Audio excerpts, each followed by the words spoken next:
El peroxiacilinitrato es uno de los componentes del smog. Está compuesto por carbono, hidrógeno, nitrógeno y oxígeno. Nos piden determinar la composición porcentual de oxígeno y la fórmula empírica con los datos de porcentaje de los demás elementos. Y también la fórmula molecular si la masa molar es de 120 gramos.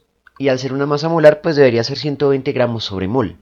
Entonces, lo primero es que vamos a determinar el porcentaje del oxígeno aplicando una variante de la ley de la conservación de la masa. En ese caso, pues vamos a usar teoremas de malas. La fracción del oxígeno atómico será igual a la fracción total, que es 100, menos las fracciones parciales, 19.8 menos 2.5 menos 11.6. Unidad factor común porcentual. Por lo tanto, porcentual es la única unidad de entrada y será la única unidad de salida. Y lo único que quedaría es operar la aritmética.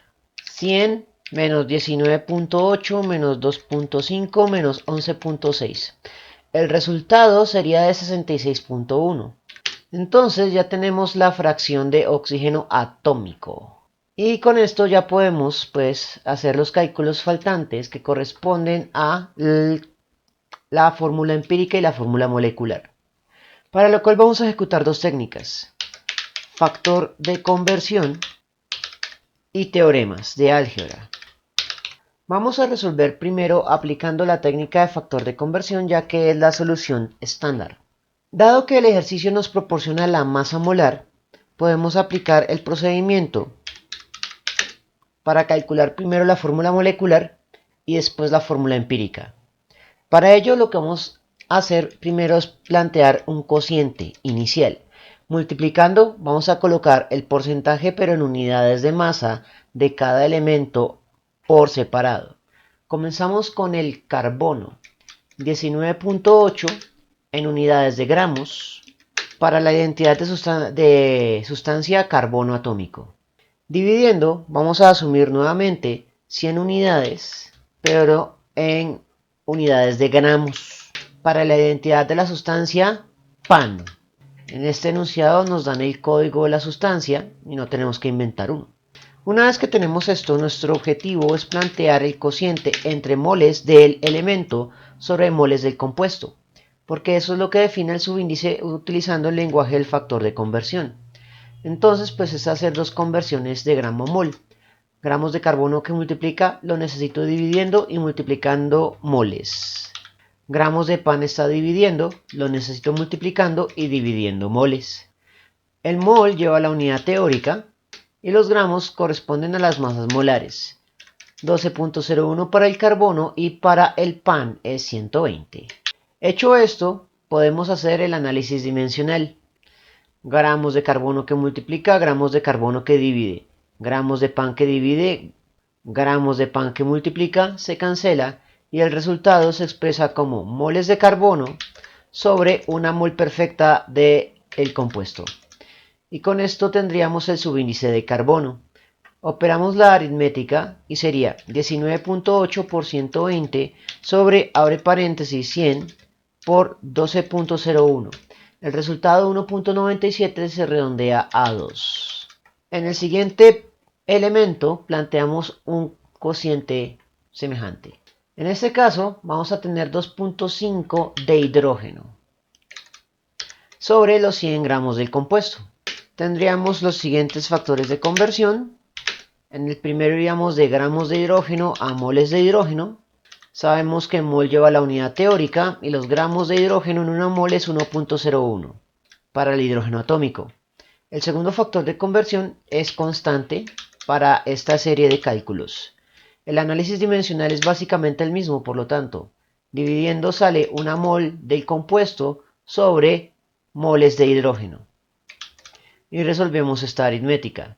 2.5 por 120 sobre, abre paréntesis, 100 por 1.01. El resultado, 2.97, lo redondeamos a 3. El siguiente elemento es el nitrógeno. Entonces volvemos a plantear el primer factor de conversión. Tomamos su porcentaje, 11.6. Lo expresamos en unidades de gramos, en este caso de nitrógeno, en 100 gramos del pan. En el primer factor de conversión, gramos está multiplicando, lo necesito dividiendo y multiplicando moles. El mol lleva la unidad teórica y los gramos de nitrógeno en una mol son 14.01. Y el segundo factor de conversión es el mismo. El análisis dimensional saldría entonces moles de pan dividiendo, moles de nitrógeno multiplicando. Y operamos la aritmética. 11.6 por 120 sobre abre paréntesis 100 por 14.01. El resultado es de 0.99 que redondeamos a 1. Con esto ya podemos saber que la fórmula empírica es igual a la fórmula molecular. Y lo único que quedaría es el último cálculo, oxígeno.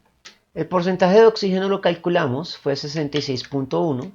Lo expresamos en gramos de oxígeno atómico, dividiendo entre 100 gramos del compuesto. Luego, gramos de oxígeno está multiplicando, lo necesito dividiendo y multiplicando moles. Sabemos que el mol lleva la unidad teórica y la cantidad de gramos en una mol es 32. No mentiras, es el atómico, 16.00. Multiplicado, el siguiente factor de conversión es constante para esta serie de cálculos. Así que lo único que queda es operar esta aritmética. 66.1 por 120 sobre, abre paréntesis, 100 por 16. El resultado, 495, se redondea a 5. Entonces, tendremos C2, H3, NO5. Ahora miremos cómo se resuelve aplicando el teorema. El teorema clave, me falta un detalle en la solución. Como tenemos subíndice 1, subíndice 5, subíndice 3, no tienen ningún múltiplo común. Por lo tanto, la fórmula empírica es igual a la fórmula molecular. Ahora sí, continuemos con la solución por teoremas. Por teoremas vamos a invocar el teorema clave, que es el subíndice del elemento es igual a la fracción del elemento multiplicado por el cociente entre la masa molar del compuesto sobre la masa molar del elemento. Este procedimiento lo tenemos que repetir 4 veces, así que simplemente seguir la estructura de la fórmula. Lo primero es la identidad del elemento, entonces comenzamos con carbono. La fracción del carbono es su porcentaje dividido entre 100%, o sea, lo voy a escribir como 0.198. La masa molar del compuesto es 120 gramos sobre mol, pero gramos sobre mol que multiplique y gramos sobre mol que divide se cancelan. En el libro de texto donde se tomó este ejercicio, la masa molar está en unas unidades incorrectas, gramos simples. Esto porque el concepto de masa molar no está todavía, o por lo menos para ese libro de texto, porque en la SUMDAL, que es 8 años más reciente, sí están con las unidades correctas este tipo de ejercicios. Eso quiere decir que más o menos para la década de 2010, las unidades de masa molar aún no eran universalmente aceptadas por los libros de texto de química general. Es algo muy común. Los libros de texto y los docentes tardan mucho en asumir las recomendaciones de la IUPAC, pero hay que vivir con eso. Y una masa molar como concepto debe expresarse en gramos sobre mol. En cualquier caso, gramos sobre mol que multiplica y gramos sobre mol que divide se cancelan. Así que sustituimos sin unidades. Y faltaría la masa molar del elemento, que es carbono, o sea 12.01. El siguiente elemento a analizar es el hidrógeno.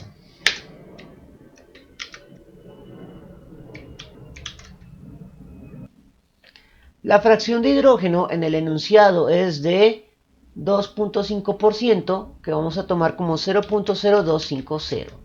La masa molar del compuesto es 120 y la del hidrógeno es 1.01. Para el siguiente elemento tendríamos nitrógeno. La fracción del nitrógeno la vamos a tomar como 0.116. La masa molar del compuesto es 120 y la masa molar del elemento 14.01. Finalmente, para oxígeno, tendremos la fracción del oxígeno, que fue la que calculamos, pero dividida entre 100%, o sea 0.661. La masa molar del compuesto 120 y la del elemento 16.00. Con lo cual ya hemos planteado los 4 cálculos, así que simplemente ejecutar la aritmética trivial. Los subíndices por el lenguaje de los factores por el lenguaje del teorema de álgebra son adimensionales, porque son derivaciones del número de entidades, y número de entidades, según el Sistema Internacional de Unidades, es un parámetro sin unidades. Dicho esto, pues será 0.198 por 120 sobre 12.01. El resultado 1.97 lo redondeamos a 2. El siguiente elemento, vamos a tomar el nitrógeno, 0.116 por 120 sobre 14.01. El resultado es de 0.99, o sea, lo redondeamos a 1. Sigue el hidrógeno, 0.025 por 120 sobre 1.01. El resultado es de 2.97 que redondeamos a 3. Finalmente, oxígeno, 0.661 por 120 sobre 16. El resultado, 4.95 redondeamos a 5. Por lo tanto, obtenemos carbono 2, hidrógeno 3, nitrógeno 1, oxígeno 5, que es la misma respuesta que se aplica siguiendo el algoritmo de los factores de conversión. Así que sin importar la técnica que usted escoja, el resultado debe ser el mismo. Bien, eso fue todo por el momento. En la descripción del video voy a dejar enlaces a más ejercicios sobre estequiometría de composición, de análisis de composición porcentual. Si les gustó el video, no olviden suscribirse, darle like y especialmente compartirlo. Eso mantiene vivo a este canal y nos vemos en una próxima oportunidad.